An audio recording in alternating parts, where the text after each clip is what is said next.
everybody. Welcome to Be the Change podcast. I'm Ashley. I'm Melissa. And today we are on episode 11. Yeah. And we are still going through, we're early on in the book of Get Out of Your Head by Jenny Allen. And I just realized I was saying a lot. Whew, okay, let's get my brain working and going. Yeah, let's do episode that. 11, Breaking Free. And so today we're going to continue to talk about our minds. Sorry, we're still getting adjusted. But we're still talking about our minds and, well, I guess essentially getting out of your head. Mm-hmm. And then the chapter 4 in this book, if you have the book, is about breaking free. We kind of combined the last two chapters because they they coincided with each other, but then also our topics kind of went with both of the chapters. Yeah. But today we're really going to talk about breaking free. What does that mean? What does that look like? And really we're going to be using a lot of her words and hopefully telling some of our experience as well. So, yeah. Anything you'd like to say before we get started? Yes.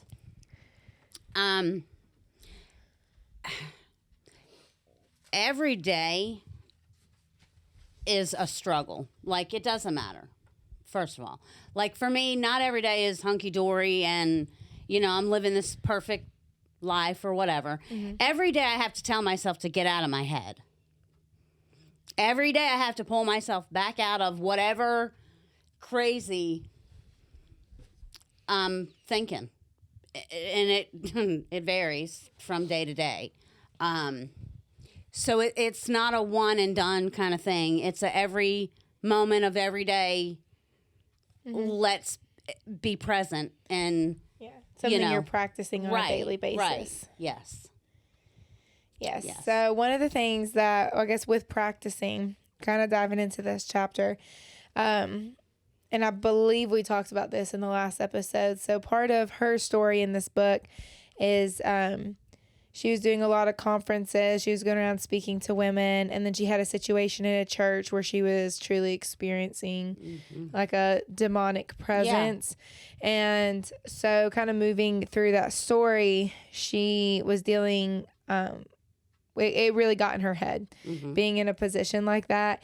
And so she was waking up at 3 o'clock every single morning, and she started questioning God and doubting God. And she got to the point where she was like, okay, I've really lost my mind. Right. Is God real? And so she's been a Christian for all these years, and now she's starting to just question even the existence of him. Mm-hmm. And so anyways, chapter 4 kind of picks up on that story.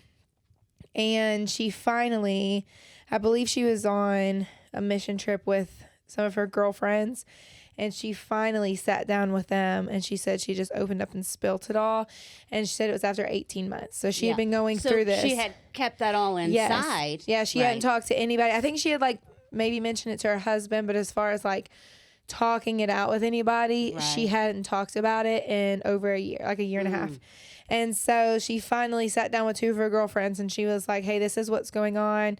I feel like I'm losing my mind. This is what's been happening. She told them the whole story about the conference. And her friends, she was very honest and open with them, was like, I don't even know who I am anymore. Right. And one of her friends looked at her and was like, this is the enemy. None of this is from God. This awfulness you've been experiencing, this isn't who you are. Right. And so I really resonated with that, because one of the things that I struggle with that you and I have talked about is friendships. Yeah. And even now, I feel like today where I'm at in my life, I have more friends than I ever have had.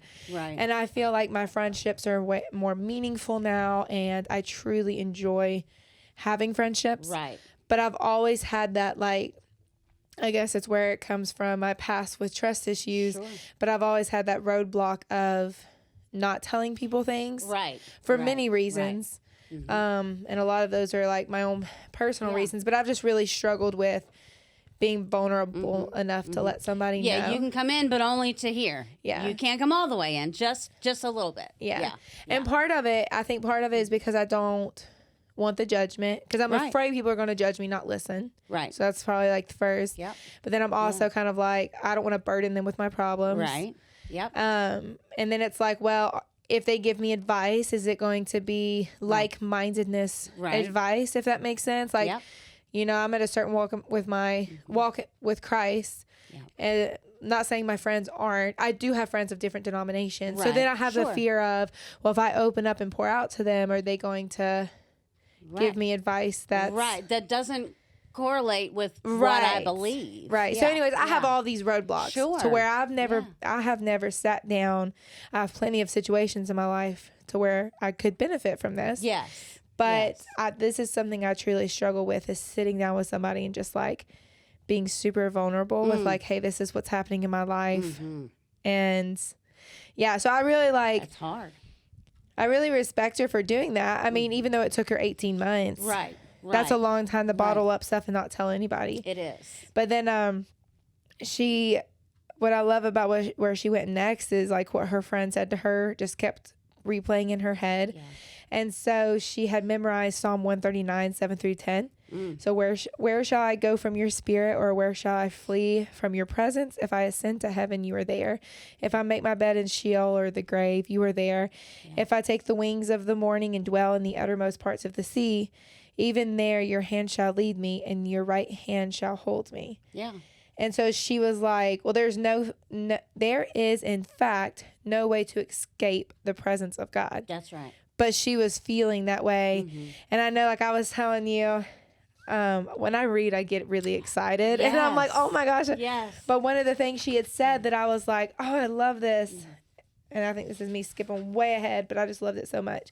But it was where she said the thing about, because alone in the dark, the devil can tell you whatever the hell he wants. And it's like, yeah, when you get into that dark place, the devil knows he's done gotcha. And so it's like he can play all kinds of tricks. He can and say anything, and you're going to believe it. And then 100% you're going to believe it. so it's just like reading those words. Yeah. And one of the things that I marked in here is, like she said, this was war. Like she knew, like it was time. Like, let's fight. And I'm like, man, I just And need I to, have said that to the devil myself. yeah. Girl, and I thought, oh, what did I just do? But it was on. Yeah. And you're not going to Let's get go. me. Yeah. You're not going to get me. You try all you want to, but it's not going to happen. Yeah. But it's just how real Thank this God. is, where it's like, God is real. I am vulnerable. Yep. My life matters. Yep. He is real. I had an enemy and I'd let him beat me up for too long. That's right. And I feel like, how many times have we been in a situation Yes. where Oh. we do start to doubt God because the enemy has wiggled his way into our lives. Yes. And he can play some powerful tricks. Yes. Yes. And looking back through generations now, not just my life, but the generations that have come before me.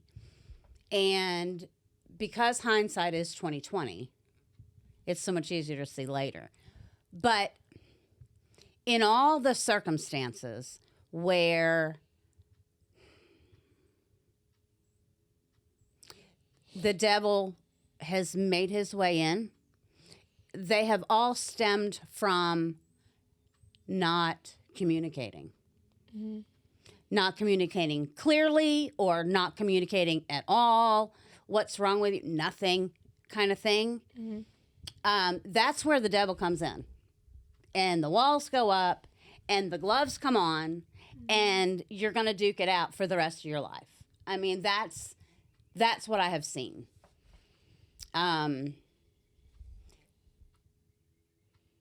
So you got to talk to somebody. You've got to communicate what's going on, you know, be it a friend or a therapist or your journal. Somewhere you've got to get that out so that you can make sense of it. Because when it's going in your head round and round, it's going round and round. You can't catch it. It's going to be like a cycle. Right. So you've got to put it in front of you so that you can actually see what's happening.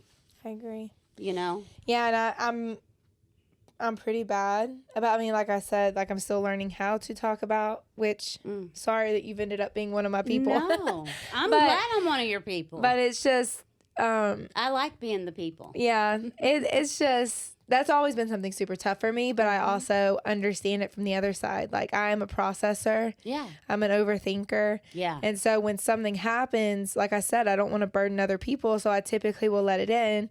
And then I don't know. So it is a vicious cycle. Mm-hmm. And so then it's like, well, if you don't get it out when people think they can handle it on their own. Right. And it's like, I'm not saying people aren't powerful enough to do that, but I also know the difference between holding stuff in your mind, trying to figure it out yourself, and what Satan can do with that versus sitting and talking. Yeah. And just, first of all, releasing it. Yes. Because you're just, whether, like, you just need somebody, first of all, that you can just vent to. Yep. Like, this is what's happening. Yep. Blah, blah, blah, blah, blah, blah. And just, like, run it all out. And then, once you've done that, taking a step back and being like, okay, let's talk about this. You know what I'm saying? So it's like, sometimes you just have to release it and then be like, okay, now let's have a conversation. Yeah. What did you think? Right. Because I know that's how I am. Well, right. Yeah. And like you were saying too, you didn't want to burden somebody. For me, it's like, I can handle it. I've done way more than just this. You know what I'm saying? Yeah. So like, not that anybody else is not capable, just everybody else is busy. Everybody else has their own stuff. Ain't nobody worried about me. Yeah. Right? I felt that. But that's not true. But that's what the devil wants you to know. Yeah, you know? when I've thought those thoughts, that's where I found myself getting into a deeper, like, depression and anxiety state. When I was like, I'm not going to burden anybody. I don't want anybody to have to worry about me. And it's not that important anyways. Right. So when I think that way, that's where I've started to feel less worthy than I am, or how God intended or created me to be. Right. So, yeah, I feel like that's really important not to think that way. Yeah. Never ever are you alone. There's always somebody that you can go to. There's always somebody. And if you're a person, like, if you are like me and you, like, struggle with connecting with, well, I don't as much now, but like previously I didn't want to talk to people I knew. Well, and that's where therapy can come in handy, or counseling. Yeah. Because you can go to somebody who essentially you don't know. Right. And they kind of are not up and close and personal with all of it and know all the things, you know. Yeah. And I've been in the position where I'm like, well, I don't want to go talk to a stranger because how do I know I can trust them? Right. And then, you know, what I've found is it's like, it's not really about that. Because technically, when it comes to the trust piece, all of that's confidential anyways. Right. And again, you don't know the person. Like, who are they going to go tell? Right, you know? right. Did you know this girl over here? She did. Well, who's that? It doesn't matter. Right. Yeah. So there's a lot. That's all the mind games. Yes. That, you know, you play with yourself, really. Yeah. And then, you know what I found with counseling, too, when I went a few years ago, is it's like, I'm going to go in and tell this person all this stuff going on with me, and they're going to judge me. They're going to think, let me tell you, those counselors have heard everything under the sun plus some, and it's like, and they're not going to be on their counselor's couch talking about you. I know they're going to be talking about me. But that's how I felt though. They're going to be talking about me, so no worries. But what I like about that, though, since we're talking about mindset, is which we have talked about this in previous episodes, and I do truly believe this because I've experienced it. But with changing your mindset, and I know we've talked about that quite a bit, but she even talks about, this is another person saying how easy it is just to switch your mindset. And she's like, I've circled this part, but it says, you can, in fact, change in an instant. Yes. It was like, you and I can change. And I think it was an episode or two ago where I was talking about it really is that easy, and people try and overcomplicate it and say, it's not easy, it's easier said than done. But then, like we were talking about before, if I'm thinking something, I literally can either out loud or in my head say stop, or think about something else. And you can't think two thoughts at the same time. Like, it is literally that easy to shift your mind. Yes. So I love that she said it too, because I was like, that was just kind of confirmation that I'm like, okay, well, I'm not alone. I'm not the only one that thinks that it is that easy. It is. Yeah. It is. And we try to complicate things. We do. All the time. And for what? To make ourselves more crazy? Why? Yeah. We don't have to do that. We know what's funny about overcomplicating. This pops in my head and I'm like, how can I tie this into what we're talking about? But, you know, Austin and I got into a conversation last night about food.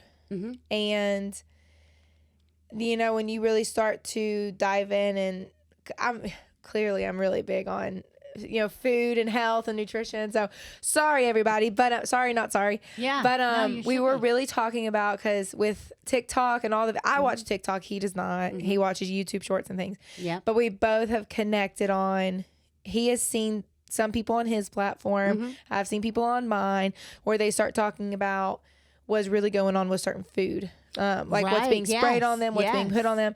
And so we have both. I don't watch any of it because I like to eat. Well, yeah. So, but it got to the point where it was like, you know, when you're really trying to be health cautious. Yeah. And that's not saying you're trying to lose weight. That is saying like just healthy. Healthy. You're trying to read ingredients. You're trying to really understand each individual thing. And then you're starting to learn, okay, so when they say, you know, enriched flour, it can get down to pretty much anything. Flour, rice, oils. And then even if somebody slaps a sticker on it and says it's a certain thing, like if it's organic or such and such, when you individually, because Austin and I unfortunately have done this, and it will really mess with your mind. Oh yeah. So sorry if I've opened up the floodgates. We're doing it now. But like there is an app out there called, it's like Bobby Approves. My mom introduced me to it. And he takes the time to research and do all these companies. So if you go to the store, you scan the barcode, he'll tell you if it's Bobby approved or not. And if it's not, if he puts an X on anything, he tells you why. Like it's either saying if it's natural flavors, you don't know where the natural flavors came from. Right. So anyways, that kind of got me going down a path. Oh. And so then I started looking up, like, we love Tillamook ice cream. Well, first of all, we just love ice cream. Right. But we got into, well, I probably shouldn't be name dropping stuff on here. Oops. Well, sorry. Too late. Sorry. Bleep. Done. I still love, we still eat it. Because it's one of those things where you kind of have to pick and choose your battles. Sure. And out of all the ice creams out there, it's still my favorite. Yeah. But we were getting it partly because when you look at a lot of ice creams, they have like high fructose corn syrup and a lot of just these nasty ingredients that I don't agree with putting in my body. Right. So Tillamook we were getting because it has cream in it. Yes. Well, then it was like, we scanned it with that Bobby approved and it was like, oh, because it's not grass-fed, only beef. So then we started doing research on the farm and how they keep the cows. And it's not like, when you have a big corporation, I mean, it's what you would expect, like with the concrete flooring and the cows. And so it's not like pasture, grass-fed. Right, they're not out here like my... Well, like your goats and your dog. But so like that's the kind of meat that I eat is grass-fed. So anyways, all of that to say, if you get to looking at individual foods and how all of our food is truly processed and done today. And then I told Austin last night, I said, you know, I would love to just be a little fly. Well, I guess there was no walls back then, but a little fly in the air.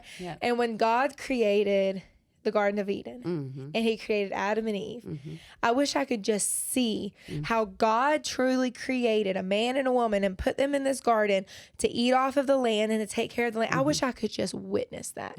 For many reasons. But right now I'm like, man, I just want to see the nutrition aspect. What does it look like to be just natural? Yes, because when we're talking today about all these deficiencies in the body and all these, you know, all these immune disorders, like things like that. And I'm like, but God didn't create those. No, we did because we were money hungry and wanted to build our pocket and kill everybody. And so then I'm just sitting here thinking, how are we supposed to eat today? How are we supposed to care for ourselves today?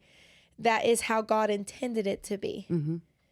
And I think I was saying all that to say something about the mind and how God intended it to be. But when I start talking about health stuff, it's like I black out. But it is aggravating to me that, because I think you were talking about simple things. We overcomplicate things. And I was like, that is just how it is with food. Nothing is just stripped clean. And just simple. I don't feel like God made life overcomplicated. You didn't. So then I'm like, why are we making everything so complicated? That's where I was getting with that is, you know, one of the top things that we do every single day is eat. And the things we put into our body. The dynamic of the family unit or the friend unit, whatever. Changed. It is no longer being in the moment. When you're in the moment, you can be aware of what you're putting in your body, what you're eating, what you're drinking, what you're thinking, all the things. We have let ourselves get so out of the moment. It's no wonder that we are all crazy because you don't know which end is up. You don't remember what you did yesterday. Well, why not? Yeah. What were you doing in that moment? Were you hiding behind your phone taking pictures? Because people do that. I am horrible at taking pictures. I am not a picture taker. Yeah. I'm a in the moment. What's happening? Let me see it with my eyes. I'm going to replay it 15 times when I leave in my head. Did I say anything wrong? Was all that good? How do I feel? Are these people... And think back on when you were a kid. Filling me. Yeah. Like, I think about this all the time. When I was a kid and I had summers off from school, I remember summer being, like, the longest time. Oh, gosh, yes. And it was like, okay, yeah, maybe there was a few more weeks in the school year. Like, maybe that was the case. But I just felt like summer lasted forever. It did. And what did I do during the summer? I was outside playing with my friends. I'm from Tennessee, and I had, like, lived in this neighborhood. So it was literally, my parents were like, all right, I didn't have a cell phone. Right. No. When the street lights are on, you come home. Yeah, and I would go down a few streets. I would walk or ride my bike to a friend's house. Yeah. We'd go play in a creek. We were out from sunrise to sunset, and that was my summer. And if the soaps were on, the door was locked, and you could pee outside. I remember those days. Yeah. But it was just like, I think back on that and how simple it is. And like, as a mom now with younger kids. Yeah. I sit there and watch how we live in a world that is do go all the time. And the kids are never bored because they have a screen. Yes. And it's like, I'm not going to say like all screens are, but I watched TV growing up. I remember waking up and TV. Don't get me wrong. But it was also like, because I've been trying to make my kids watch TV show, like cable. Yeah. And they're like, can you put the show back on? I'm like, oh, these are commercials. Right. You got to wait till the show comes back on. I said, Mommy grew up this way. And I just remembered like the difference in watching TV. Yeah, they don't want to wait the commercial. When there's no pause. 3 minutes. Yeah, there's no pause button. So it's like, if I got to go to the bathroom, I better go now. Right, You're like running. Right. So that's what the commercials were. Yes. And kids nowadays, because I did realize that with my kids, they have everything at their fingertips. Yeah.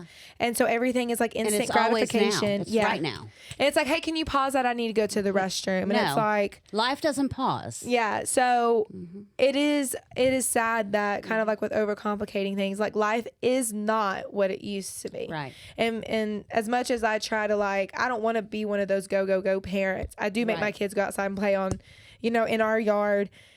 But we are still doing more things now than I did as a child. Right. Yeah. For many different reasons. Well, we don't live in a neighborhood, whatever the case is. And also, like, times are crazy. I can't just send my kids out back, hey, go across the street. No. We don't live in those times anymore, unfortunately. No. But, yeah, times have changed, which has caused everything else to change. Yeah. And I hate to say it, but it's not for the better. But then at this point, it is just, so what can we do to make it as as great as possible? Live intentionally. Yeah. Live intentionally. That's how. Yeah. And how do you do that? Well, you make yourself a schedule. Be being intentional. a mom, moms, I don't have time for myself. Make yourself a schedule. I schedule and you everything can put out. it in there. Yep. This is my time. That's how, granted, my kids are grown up, they're gone, but you know what? They still want me. They still need me. They still use me, if you will. I mean, I don't know how else to put that. Yeah. I don't mean it in a bad way. And I want to be available. I want to be available when anybody needs me. And if I don't schedule my own time, I'm not available. I may be sitting here, but I'm not available. Yeah. And you do. You have got to be intentional with everything. Does it stink at first trying to get your life in order on a schedule? It does. Yeah. Yes. But once you get going in that, don't you feel better? Like, I don't want to guess. I don't want to question. I want to get up and I want to know, basically, this is how my day's going to go. This is what I might eat, all the things. Yeah. It gives you a moment to think about what you're doing and what you're intaking. I agree. Yeah, I'm really, really big on my schedule. If anybody else saw my schedule, they'd probably be like, this is wild. Yeah. But I know I have my schedule set up in such a way that I'd use both a written because I'm very much a write Yeah, on I gotta paper, write it down. but I also have a phone calendar because it notifies Yes, me I in have- 30 minutes this is going to be. I'm like, girl, that's what I need. Thanks. Which I would say the name of my phone, but my phone's always listening and then it's going to ding off. But I'm like, That's you know, right. I'm the crazy person that talks to my phone and I'm like, thank you so much for Yes, reminding me. yes. I do the same thing. I didn't used to. Yeah. You know, that was something I learned in my business that I was doing. Thank God for that, because structure, what's that? No, we're fly by the seat of our pants. Oh no, we're not. Yeah. Well, I always try We to only like, thought we were. when I start to feel overwhelmed or like there's too much happening in the world, not necessarily with me, but just like in general, Yeah. because we live in crazy Yeah, times. yeah. I always try and put my mind in my children's shoes. Yeah. And I say that because like I am a very organized, scheduled person. If anybody knows me, I'm very type A. Sorry. But I don't even know what that means. I hear it all the time. I don't know. Okay, I don't know just- what type I am. I'm the crazy type. That's what you're type either I am. type A, type B. I don't know. Some people say type C. So I'm gonna say C. If ever in doubt, it's always C. I would say C. Yeah. Okay. I 'Cause don't it's even like know what that means. You're partly organized and put together, but and then then you're also I'm a kinda- hot mess, Yeah. a big hot mess with a schedule. That's what I am. Okay, well. Okay, so no, I'm just joking with you. Oh, But so funny. my kids, I know how I am and Yeah. I know how I can be with the schedule and I know how I can be with the house. And one of the things that I've told myself is I don't ever want to put that on my kids. Right. Because like hurrying or rushing or putting that on my kids is going to, Damage them. yeah. So I keep it to myself. I can attest. Yeah. So Yeah. I'll do my own thing. Yeah. But like, okay, if they're struggling to put their shoes on and we're a few minutes late for school, I'm not going to rush them out the door. I'm Right. like, I just sit and wait. And God bless so you. I try to No, be, I'm serious when I say that. Yeah. Because, girl, I feel like I am always in somebody's way. Always. Yeah. And it's because I don't know why, but yeah. And I'm always apologizing because I'm in somebody's way or I'm keeping somebody yeah, from. I So can God understand bless that. you for that because I'm grown. Well, I try and be very intentional about it because I don't, I guess from being a teacher Yeah. and seeing different home lives and home styles, like Yeah. there are certain Yeah. things that I personally do not want to put on my children. Yes. So, Thank God. but with all of that being said, my kids are still, without me pushing it, very routine oriented because that's Yes. just how kids are. They are. Kids thrive on schedules. They thrive Structure. on structure and routine. And so, you know, we do have a schedule like Monday through Friday, every day I take them to preschool. Every time we get in the car, the very first thing is, Mom, can you put on Holy Forever?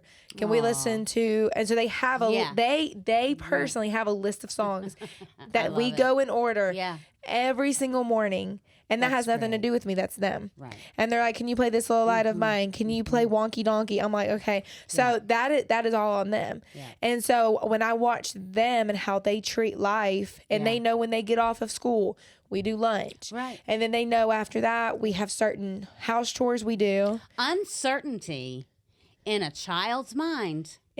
Yeah. Woo, you think your adult mind is great? No. Yeah, children thrive off of structure, Yeah. consistency. Yeah. And so it's like, I try sometimes when I start to feel just crazy with everything, I'm like, think like a child. Yeah. Like really, and Yeah. that's not no, like, that's true. that's actually praising the way children think. That's not degrading them in any way. Right. And even like Jesus loved children and he talks Oh, about it gosh, multiple times in the yes. Bible. And I'm like, there is something precious and